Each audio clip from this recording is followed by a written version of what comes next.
Hello and welcome to the European Resilience Initiative Center video podcast. Today our guest is Bogáta Timár, who is a junior research fellow at the University of Tartu, Estonia. She's an expert in Finno-Ugric linguistics, and she also advocates for Finno-Ugric nations of Russia, in particular the nation of Mari. Welcome, Bogáta. Welcome. Thank you. Thank you for having me.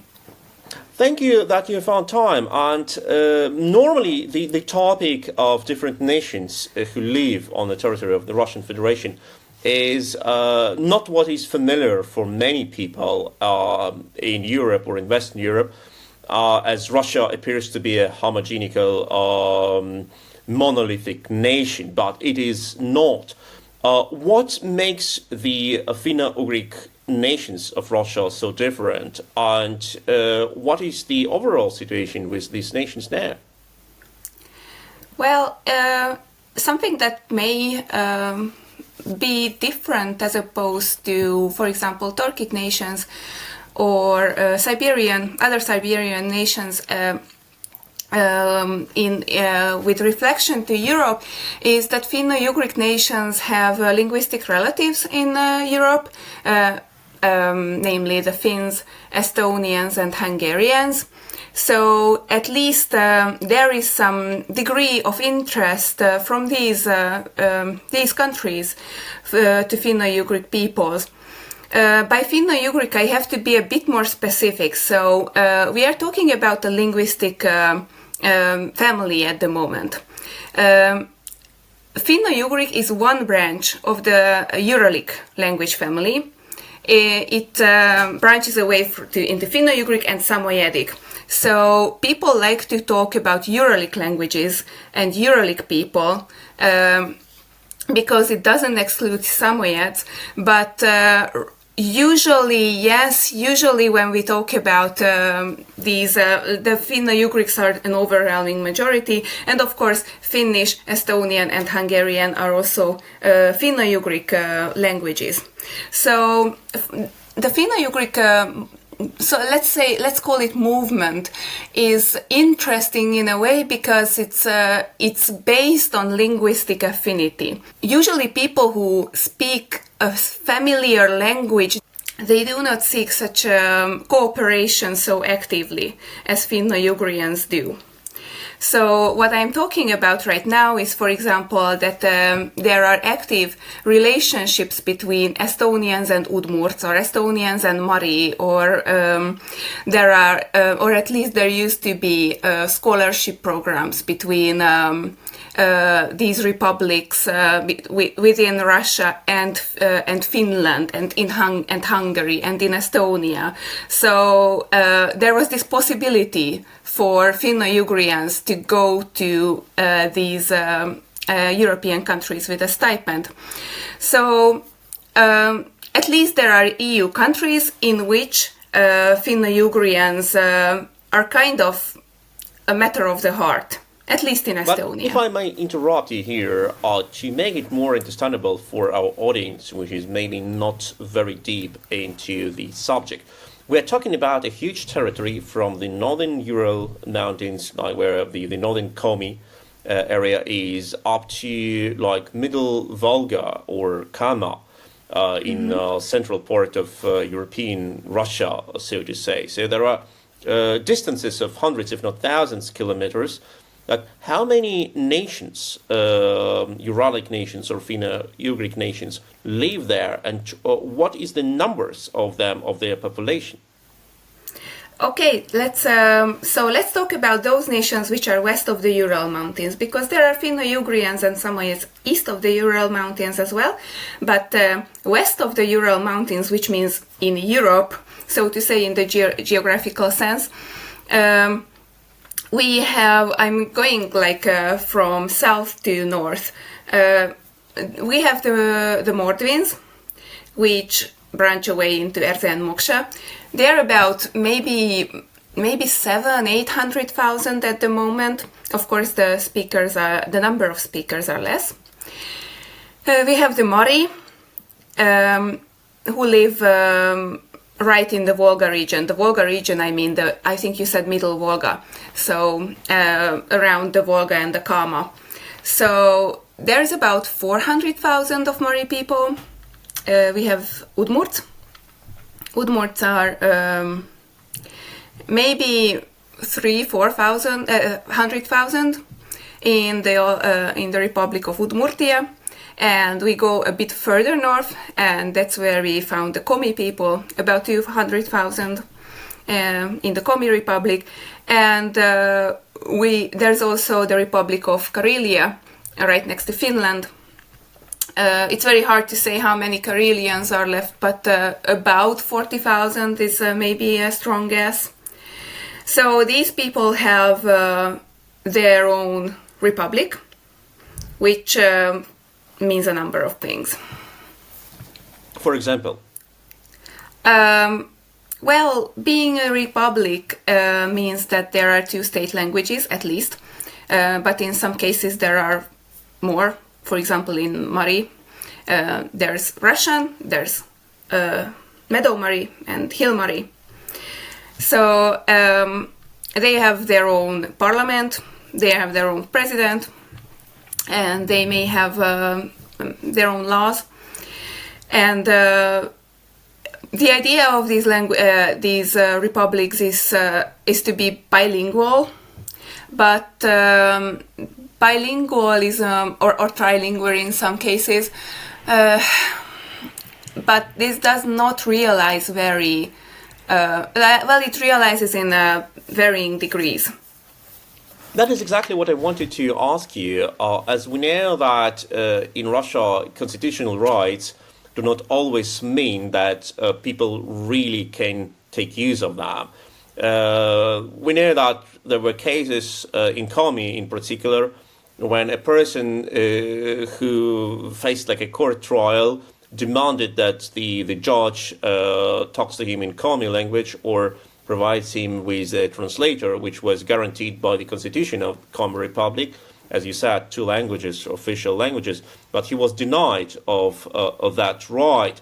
What are the level of the language rights being respected in this region? Can people get education for their children in local languages? Can children get a kindergarten in their language? Can they have newspapers in their language?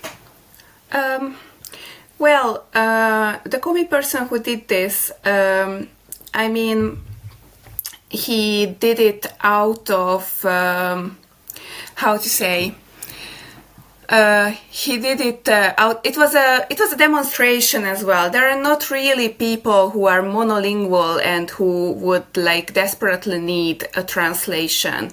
He wanted to just practice his rights. It was not an actual necessity, and that was a famous case. People usually do not demand local language court processes or documents. So, well, it also varies, but at the moment there is no compulsory education at the local language. In 2018, there was a law passed that said that this was a famous quote from Putin that said that no child should be forced to learn in a language that is not their native tongue. And by that he meant that compulsory minority language education must be abolished, because no Russian child should be forced to speak in a language or a language that is not their mother tongue. So in certain regions there was compulsory primary school education, at least as a foreign language. The local language was taught, but this was abolished after this declaration. This was just not possible anymore. So right now, as it stands, parents can request that there is local language being taught at schools, but they cannot really they have to submit an application for that. There has to be a certain number of people, and I think you can imagine it basically means that it's impossible in Russia. It almost never happens. Yes, and I also read, as I was preparing myself for this interview, I read about a court decision in Karelia, in Petrozavodsk, which stated that the kindergarten, where they have only one group for children, they must be only in Russian language. So the Russian people, the Russian children, would not be, as you said, forced to learn Karelian language.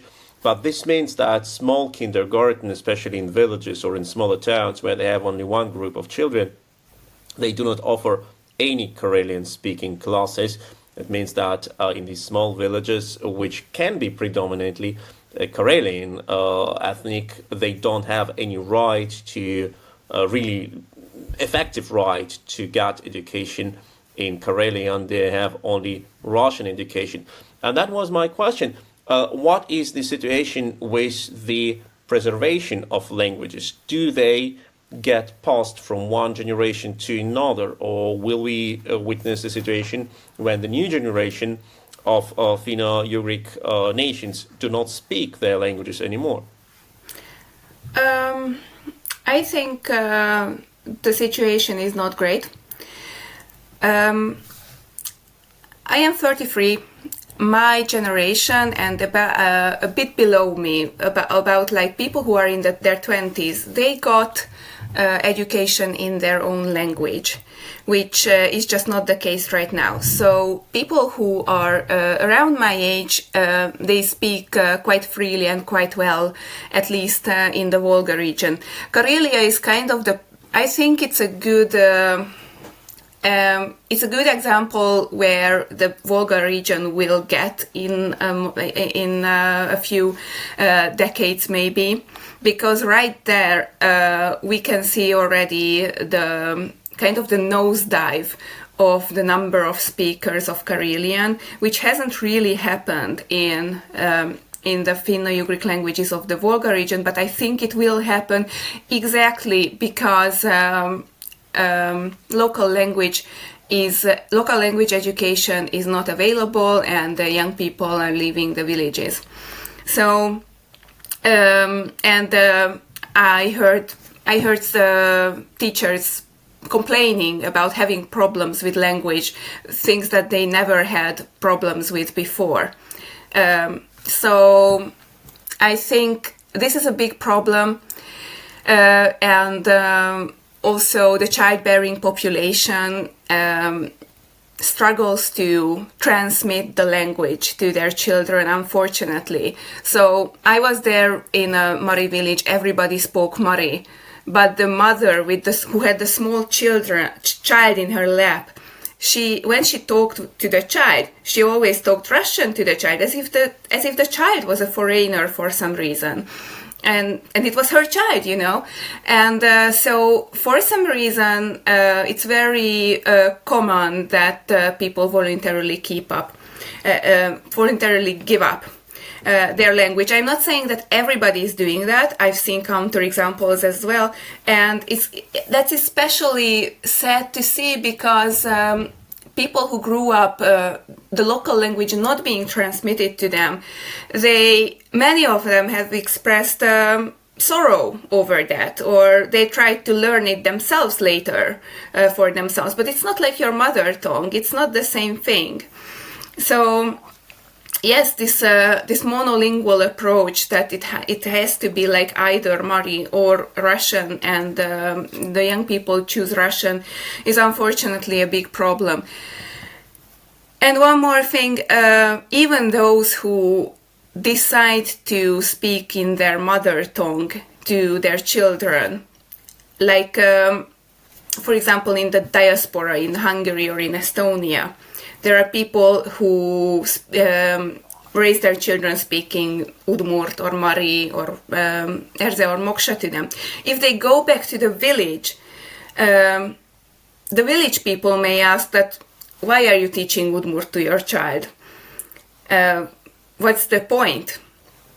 But if these people ask back, if the parents ask back, well, who do you think will speak Udmurt in the next generation? Don't you think it will die out otherwise? No, they don't think it will die out. Yeah, that reminds me a lot the Soviet language policy towards Ukrainians or other nations of the occupied so-called Soviet republics by the Soviet Union, when the Soviets forced these people to Russify and try to promote the idea that Russian language is a language of greater culture and we have like more chances for your career, and the local language, for example, Ukrainian language, is only a language of peasants, which was not true, of course, but that was the forced politics. If we talk now about the situation with Finno-Ugric languages in the Russian Federation, does it differ somehow from the Soviet tradition? Is it stricter, or is it the same, or do they have like some new tools to Russify these people? Well, Russia's minority and local language policy, it's not a straight line. Those who study these political movements say that it's kind of more like a pendulum, like sometimes it's like very liberal and then it swings back to being very repressive. So at the early days of the Soviet Union, actually, there was a lot of encouragement of local language. There were a lot of newspapers being circulated. There were local language schools, etc. When the Soviet idea, the spread of the Soviet idea was like number one priority. But then Stalin came around and everything swang back to oppression and mass deportations and the whole like new intelligentsia of these Volga area peoples was basically exterminated. And then came this more liberal approach at the collapse of the Soviet Union. It also started with the spread of the internet. Like young people were finding each other from Finland, Estonia, and Udmurtia and Mariel, and they were thinking that great, now we do not have physical boundaries between us, so let's work together for bigger, for more effective cooperation. But then Putin came around and everything swung back to repression as well. So yes, there is Russification at the moment going on, but I think it's Russia's attitude to local peoples and cultures is a bit more nuanced and it's a bit more interesting than saying that they just want these people to be Russian and that's the end of the story. For example, there are days of like minority there is this day of Russian minorities where they are celebrated, and local minorities are often used to promote a certain politician, or they support some lower level social linguists call this ethnicization. So they want to keep some level of ethnic presence around in form of like folk costumes and folk dances and singing choirs and so on. It's for political purposes to say that Russia is treating their minorities much better as opposed to America or whatever. And also like, kind of to save their asses in a sense, to say it bluntly, to kind of sugarcoat what they are doing. Well, that is exactly what the Soviets did in other republics during the Soviet time. Then it was okay to sing a Ukrainian song in a Ukrainian national clothes as long as you perform your politically neutral song during the state holiday and demonstrate this multi-ethnical structure of the Soviet Union, or to dance in a Georgian clothes, but to honor the vice party policy. Isn't it the same? Like it is exotization of some kind, as long as you are a smaller brother or smaller sister, and Russian nation is the leading one. Yes, mainly, yes, that's more or less what's going on. There's also, I find it very twisted how they are kind of trying to raise the national sentiment in these minority peoples, but the Soviet Russia's national sentiment, when they are kind of actively feeding them World War II propaganda and war propaganda, but not the current war, but kind of like they remind them of the sacrifice their ancestors did in the World War II or so. So, to say an example, last year, at the end of last year, there was the Day of Mari Literacy. And that is when the radio says, like, there's a, what is it in English, a dictant. Like, they read out a text in the radio. Yeah, like some check of the grammar skills. Yes. How can you transfer the spoken word into a written word if you can write down a text without making mistakes? Yes, and that's a very popular thing they do. And the radio is a very big medium in Mari. It's very interesting. It's one of the preservers of Mari language and culture.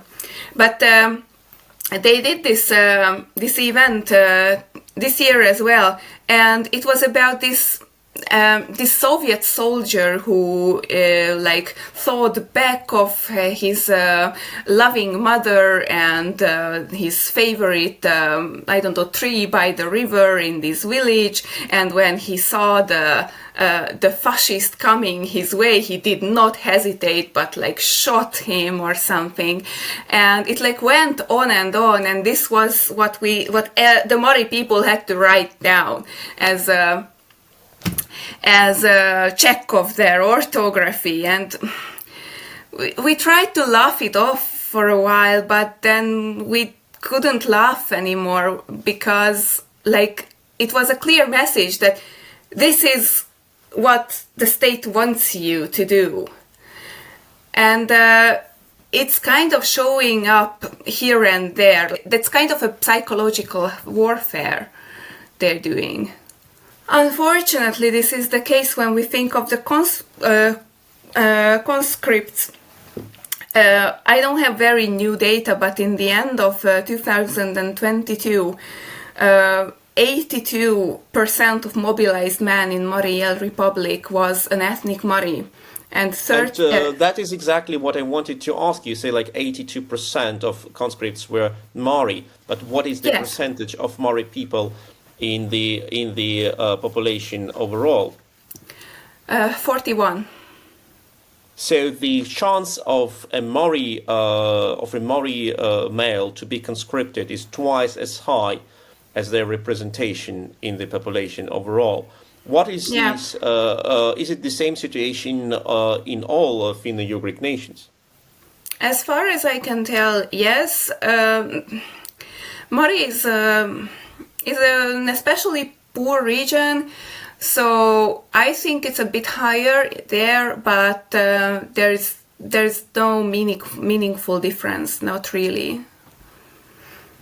So what is the role of Finno-Ugric nations in this war? How does the Russian propaganda address them? What are the messages? Are they being, as you already described, partly over-conscripted and overused as cannon fodder in this Russia's war?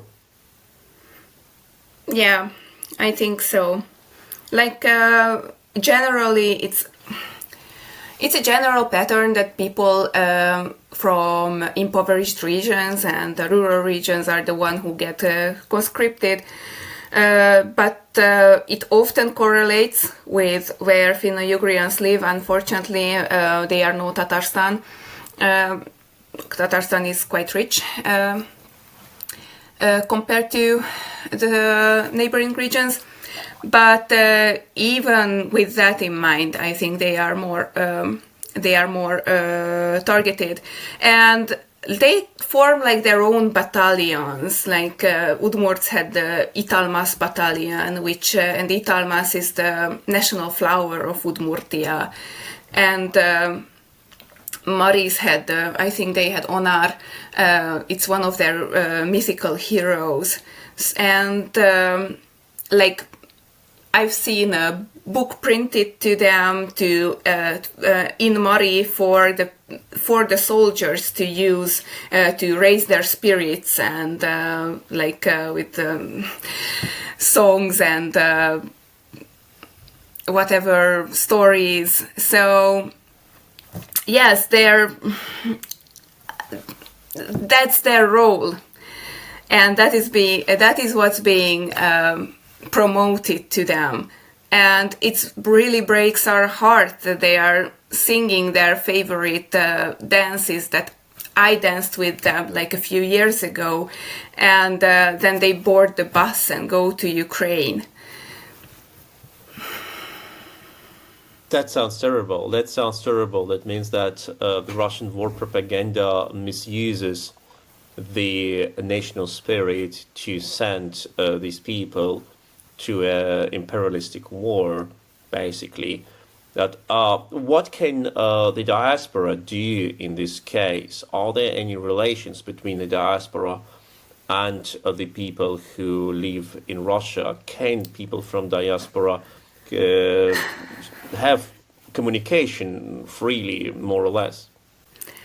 Well, the diaspora is usually keeping a quite low profile, because the worry about their own closest relatives overrides basically any other instinct. So we don't really see them being very active in any kind of opposition, as opposed to against the Russian state. There is usually silence and worry, and right now it's not very popular even to travel home to see the grandma and so on, because they're afraid of the border getting closed, or them having they themselves being harassed, or maybe their relatives getting harassed because of their visit. But when we're talking about diaspora, to make it clear, these people are from what generation? When did they emigrated? Is it emigration of 20th century or earlier? What kind of connections do they have to people who stayed in Russia? Well, there are two ways to come to the EU, Finland, Estonia, and Hungary. One of them was before the collapse of the Soviet Union. Within the Soviet Union, people tended to move here and there, and especially into Estonia, there was mass immigration from Ukraine and other territories of Russia, including, of course, some ethnic people from the Volga region. So, and after the collapse of the Soviet Union, even before that, there's a bit of the brain drain, so to say. So in Estonia, there is the Veelinnu Rahvaste program, which is basically a stipend, a scholarship which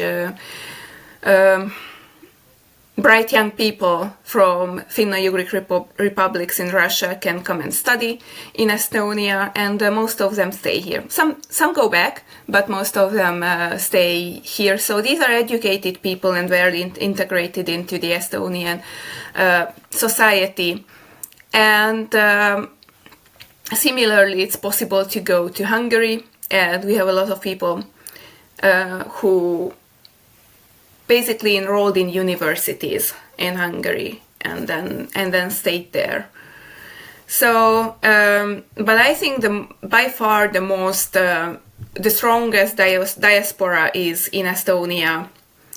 There are a few hundred Mari people, Udmurt people. They are active. They have their own organizations. They meet up regularly, and they speak their language, even with the children.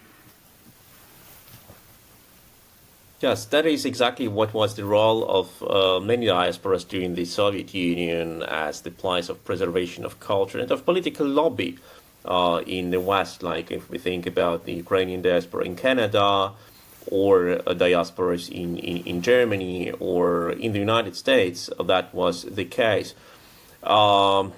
Obviously, it is not possible now to communicate freely and visit freely Russian Federation, but let us hope that the communication will remain intact and that the languages and the culture will be preserved also within the diaspora, but of course on the territory of Russian Federation. That was our talk with Bogáta Timár, who is a junior research fellow at the University of Tartu, Estonia. She's an expert in Finno-Ugric linguistics, and she also advocates for the rights of Finno-Ugric nations who live in Russia, especially for the rights of Mari people. Thank you, Bogáta. Thank you.